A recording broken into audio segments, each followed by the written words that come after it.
तो चलिए आज महाभारत के एक बहुत ही महत्वपूर्ण 15वें दिन पर गहराई से बात करते हैं। हाँ, बिल्कुल। हमारे पास जो स्रोत हैं द्रोण पर्व के अंश, वो खास तौर पर गुरु द्रोणाचार्य के पतन पर रोशनी डालते हैं। सही कहा। तो आज हम समझने की कोशिश करेंगे कि इस दिन क्या क्या हुआ, क्या नैतिक पेच थे और इसके नतीजे क्या निकले। बिल्कुल। और ये दिन ना सिर्फ युद्ध का एक टर्निंग पॉइंट था, बल्कि भावनाओं और मतलब धर्माधर्म के सवालों का भी एक बड़ा केंद्र था। हाँ। एक महान गुरु का अंत कैसे हुआ, बदले की भावना कैसे भड़की और कैसे फिर वो विनाशकारी दिव्य अस्त्र सामने आए। हाँ, तो शुरुआत करते हैं। पिछले दिन का वो भयानक रात्रि युद्ध हुआ था। सेनाएं बहुत थक गई थी। जाहिर है। अर्जुन ने कहा भी कि थोड़ा विश्राम कर लेते हैं, तो कुछ देर का ब्रेक हुआ। लेकिन जैसे ही दोबारा लड़ाई का माहौल बना, दुर्योधन सीधा द्रोण के पास पहुंच गया। और उसने आरोप लगाया। मतलब अपनी पूरी ताकत से नहीं लड़ रहे। हम्म। और उसने ये भी कहा कि अपने दिव्य अस्त्रों का प्रयोग कीजिए और पांडव सेना को खत्म कर दीजिए। द्रोण को ये सुनकर बहुत आघात पहुंचा होगा। उन्होंने अपनी वफादारी का बचाव किया, कहा कि मैं पूरी क्षमता से लड़ रहा हूं। लेकिन उन्होंने एक नैतिक सवाल भी उठाया कि क्या ये सही है कि निहत्थे सैनिकों पर या उन पर जो इन अस्त्रों का सामना करना नहीं जानते, उन पर दिव्य अस्त्र चलाए जाएं? ये दिलचस्प है। हाँ। और उन्होंने दुर्योधन को डांटा भी, अर्जुन की ताकत याद दिलाई और कहा कि तुम अभी नादान हो। यहाँ द्रोण का वो द्वंद्व दिखता है, कर्तव्य और विवेक के बीच का। फिर युद्ध तो और भयानक हो गया। द्रोण ने वाकई बहुत उग्र रूप दिखाया।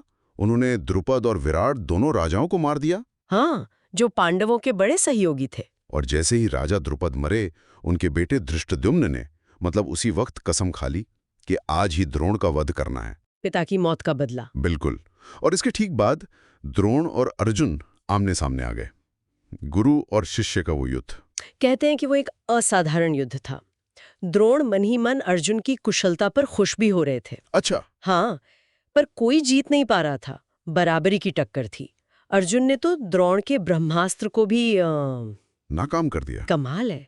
तो जब अर्जुन से बात नहीं बनी, द्रोण ने अपना सारा गुस्सा पांचाल और सृंजय सेनाओं पर निकाल दिया। और यहीं पर वो बात आती है। हाँ, यहीं पर स्रोत बताते हैं कि उन्होंने क्रूरता दिखानी शुरू की।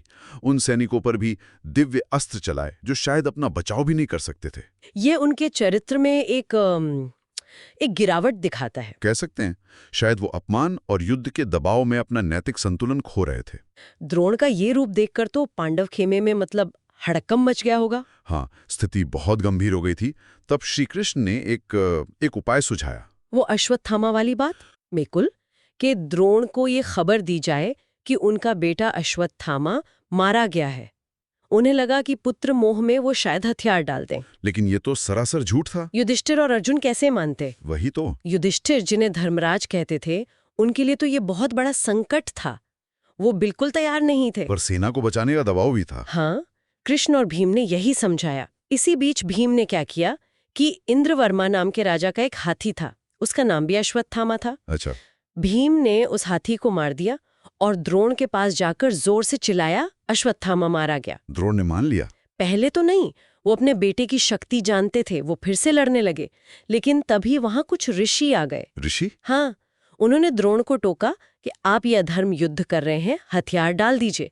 और उसी समय युधिष्ठिर भी पहुंच गए। अब द्रोण ने युधिष्ठिर से पूछा होगा। हाँ, क्योंकि उनका विश्वास था कि युधिष्ठिर कभी झूठ नहीं बोलेंगे। अच्छा। अब युधिष्ठिर पर बहुत दबाव था।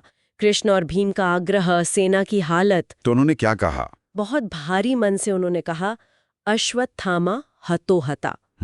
अश्वत्थामा मारा गया, लेकिन फिर बहुत धीमी आवाज में जोड़ा, नरोवा कुंजरोवा। आदमी या हाथी? हाँ, और कहते हैं इसी वजह से उनका रथ, जो हमेशा जमीन से थोड़ा ऊपर रहता था, वो जमीन पर आ गया। धर्म से एक तरह का पतन। बेटे की मौत की खबर, ऋषियों की बात, द्रोण ने फिर हथियार डाल दिए। हाँ, उन्होंने हथियार त्याग दिए और रथ पर ही आंखें बंद करके ध्यान में बैठ गए। और धृष्टद्युम्न ने इसी मौके का फायदा उठाया। बिल्कुल। अर्जुन चिल्लाते रहे कि गुरु को जीवित पकड़ो, मारो मत। पर धृष्टद्युम्न ने तलवार निकाली, रथ पर चढ़ा और ध्यानमग्न द्रोण का सिर काट दिया। ओह, इस काम की तो निंदा हुई होगी। बहुत। वहां जितने भी योद्धा थे, सबने धृष्टद्युम्न के इस काम को गलत बताया। और जब अश्वत्थामा को ये पता चला? कृपाचार्य ने उन्हें पूरी बात बताई होगी। हाँ, और सुनते ही अश्वत्थामा मतलब प्रतिशोध की आग में जल उठे। उन्होंने कसम खाई कि पूरी पांडव सेना का नाश कर देंगे। और तब उन्होंने नारायण अस्त्र का प्रयोग किया। हाँ, वो अजेय नारायण अस्त्र जो उन्हें अपने पिता से मिला था। कहते हैं वो भगवान विष्णु का ही एक रूप था। उसका प्रभाव कैसा था? आसमान से लाखों अग्निमय अस्त्र बरसने लगे। पांडव सेना में हाहाकार मच गया, पूरी तरह विनाश का दृश्य था। तब कृष्ण ने क्या किया? कृष्ण ने सबको सलाह दी, अपने हथियार फेंक दो, रथों, घोड़ों, हाथियों से उतरो और जमीन पर लेट जाओ, क्योंकि ये अस्त्र निहत्थे पर या जिसने आत्मसमर्पण कर दिया हो उस पर वार नहीं करता। सबने मान गया? लगभग सबने, सिवाय भीम के। भीम को लगा ये कायरता है।